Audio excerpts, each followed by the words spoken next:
একটুখানি ভুল ত্রুটি হবে মা, হওয়াটাই স্বাভাবিক বাবা, কারণ সেই অপ্রাকৃত লীলা।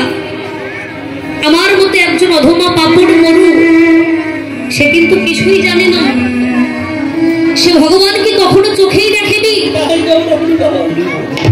তার কথা বলবে কেমন করে? তথাপিও শাস্ত্রী বললেন ভক্তের যদি কৃপা হয় বাবা, অসাধ্যকে সাধন করা যায় গো। আপনারাই সেই ভক্ত মা।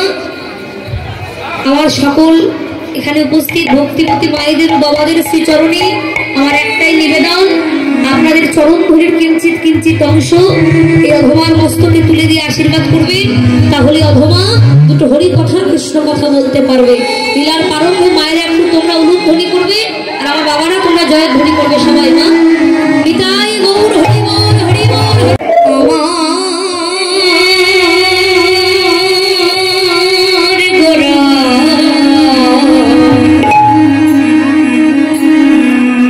আমার সুরধ্বনি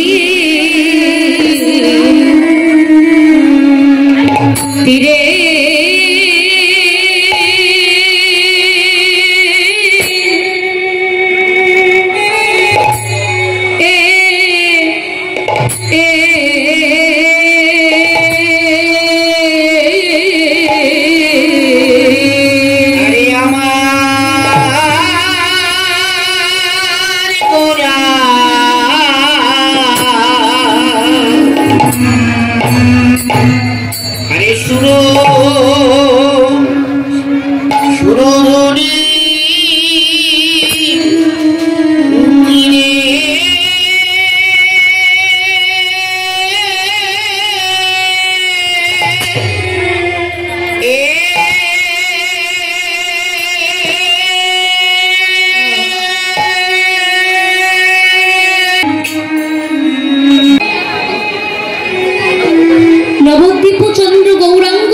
প্রভু শ্রীধাম নবদ্বীপে প্রেমের ঠাকুর গৌরাঙ্গ মহাপ্রভু গোরাকে দর্শন করে আজ নতুন নাম নিল বাবা। কি নাম নিল? মহাপ্রভু।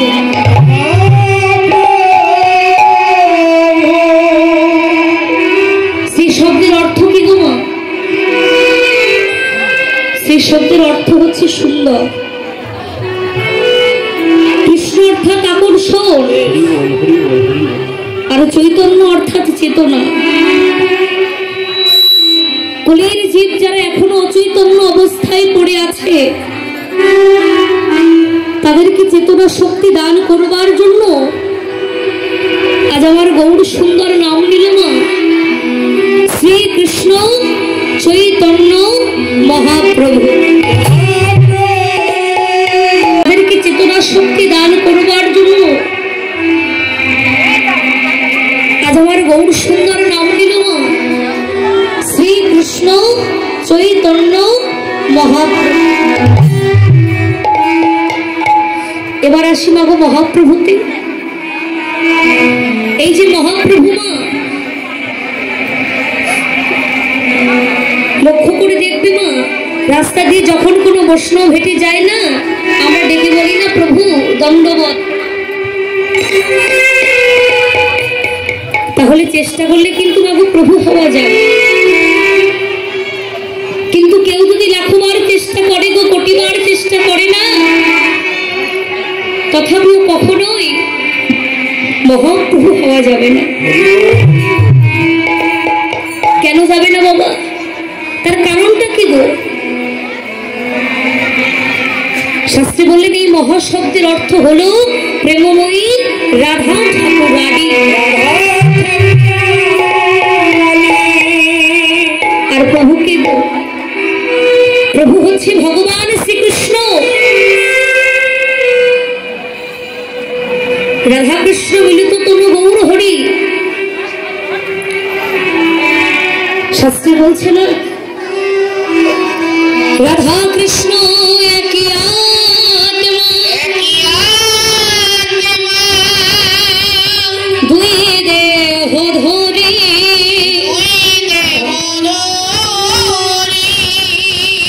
অনন্যে বিলাস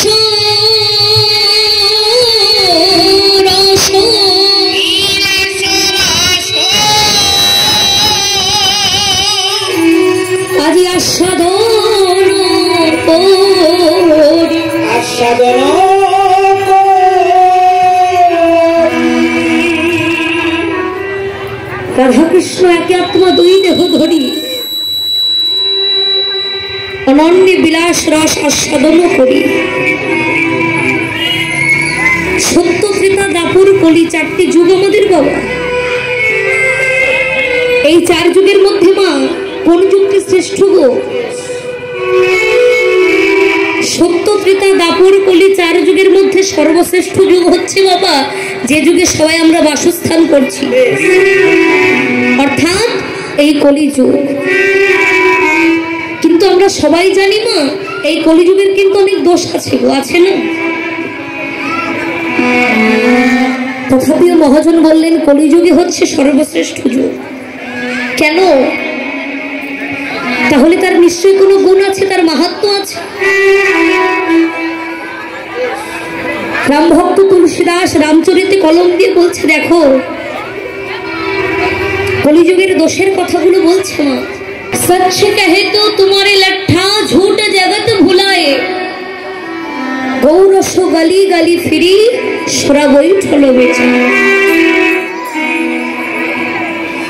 गाभी को तोहे कुत्ता को पाले बछरू रह जाए भूखा, संबंध को अच्छा खिलाए लेकिन तेरा बाप रह जाए भूखा। चोर के छिरे साधु के बंदे पतिक को लगाए फांसी, हाय रे कलियों को तिरे तमाशा दुख लगे और सच कहे तो तुम्हारे लट्ठा। কলিযুগে কোনো ব্যক্তি যদি সৎ পথে চলে, সত্য কথা বলে মা, তাকে কিন্তু কেউ ভালোবাসে না।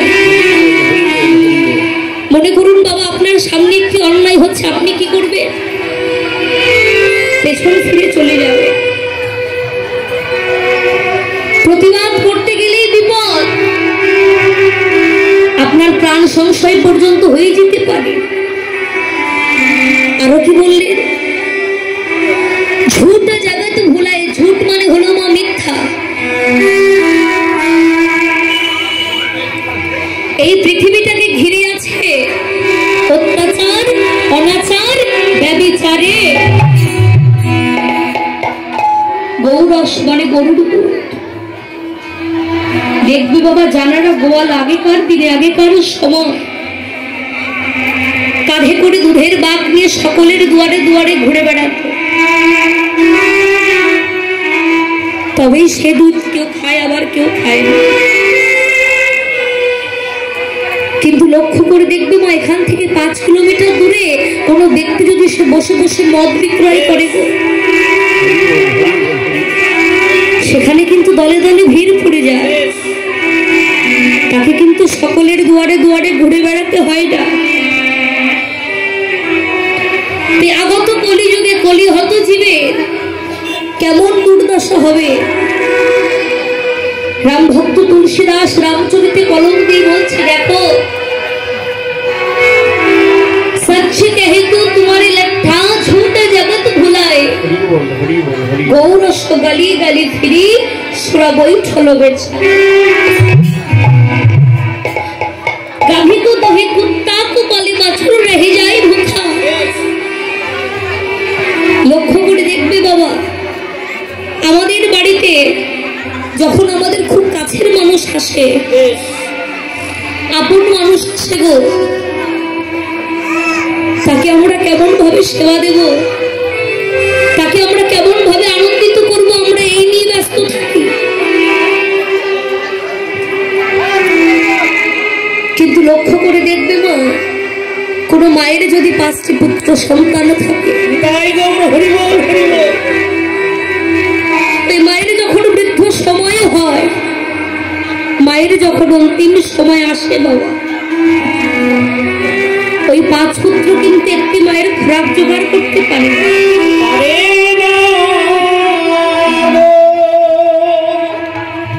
আচ্ছা বলো দেখি না, সন্তানের মঙ্গল সন্তানের অমঙ্গল একমাত্র সর্বপ্রথম কি বোঝে? একমাত্র বোঝে তার মা।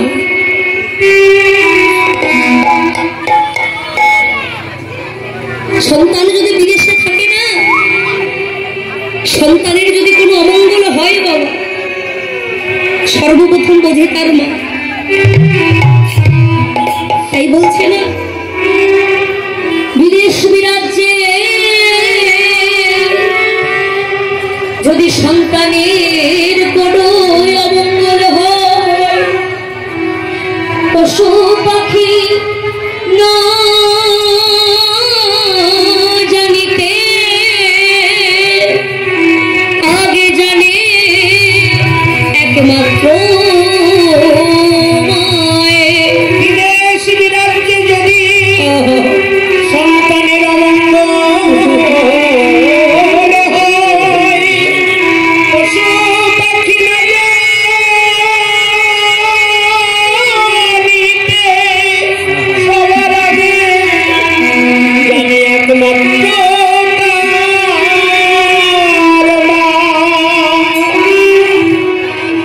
কেউ কাঁদিনি প্রসবকালে, কেঁদেছিল মা। মায়ের অন্তরে কেহ তোমরা ব্যথা দিও না।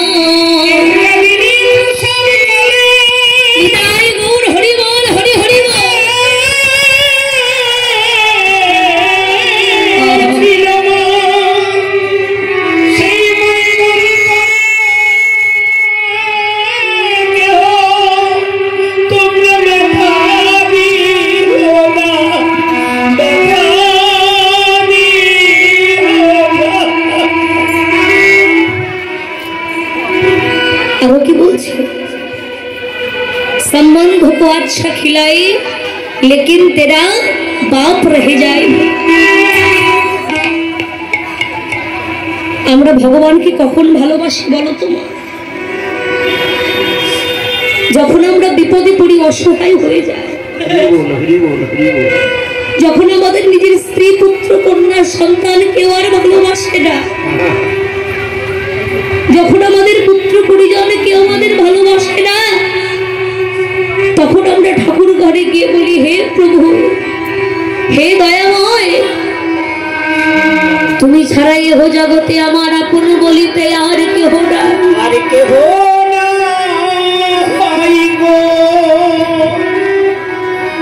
কিন্তু ভগবানকে তখন ভালোবাসলে হবে না। ভগবানকে যদি ভালোবাসতে হয়, নিজের জন ভেবে ভালোবাসো, আপন জন ভেবে ভালোবাসো। ভগবানকে যদি ভালোবাসতে হয়, তাকে সময় থাকতে ভালোবাসতে হবে। যেমন ভালোবেসেছিল বাবা শিশুকাল থেকে ভালোবাসো, যেমন ভালোবেসেছিল মাগো ধ্রুব কন্যা, মাত্র 5 বছর বয়সে সে কিন্তু ভগবানকে লাভ করেছিল। তাই ভালো যদি বাঁচতে হয়, নিজের জন ভেবে ভালোবাসো। ভগবান ছাড়া জগতে আমাদের সুখ দুঃখের সাথে আর কেহ নাই। মানুষের জীবনে এত অভাব, এত কষ্ট কেন পাই বাবা আমরা? ভগবান বলে, আমায় ভুলে আছো বলে। যদি আমার চরণ ভজনা করতে না, আমার চরণ সাধনা করতে না, তোমাদের জীবনে এত দুঃখ কষ্ট পেতে হতো না।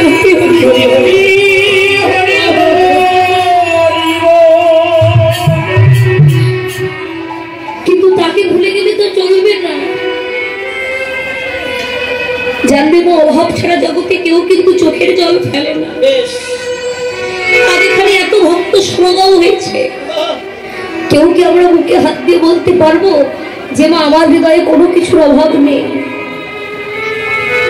আমি জগতে খুব সুখী, জগতে আমার কোনো কিছুর অভাব নেই, ভগবান তো সবই দিয়েছে আমার।